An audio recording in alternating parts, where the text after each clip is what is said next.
Tiyanin, hindi nagpakabog kay Rufa sa pagrampa sa Corso Como 88 anniversary. Semo Eko.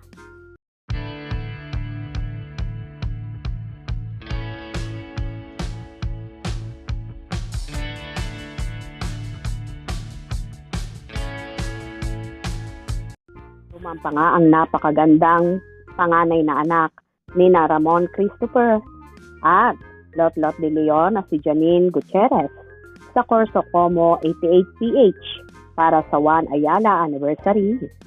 Kasama nga ni Janine ang kanyang tita Rufa Gutierrez, Lola Annabel Rama at ang kapatid na bunsong si Max Gutierrez at ilan pang mga artista.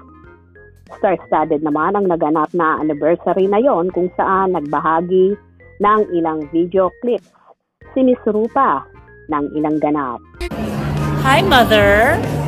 What are you planning to buy today? Oh, let's look around.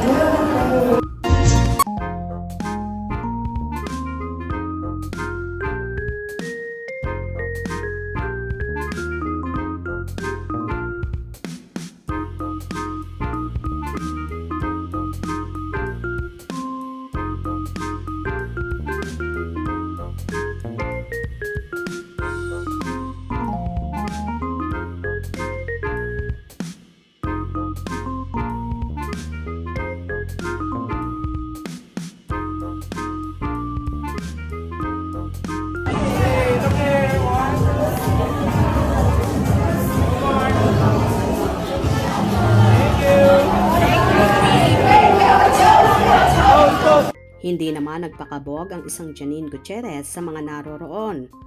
Kinabog din ang lahat na akala mo ay pang beauty pageant din ang datingan. Super ganda talaga ng dalaga na manang-mana sa mga Gutierrez clan, like Tita Rupa niya. Kaya naman hindi talaga malabo na manalo rin si Janine sakaling sasali ito sa beauty pageant dahil pasok na pasok ang kagandahan niya, ang tangkad niya at ang pagiging smart niya. Yun nga lang talagang ayaw ng actress sumali sa mga ganitong pa-contest at tanging pang-host at actingan lang daw ang kaya niya. Pero pag beauty contest di daw niya carry kasi nga mahiyain siya.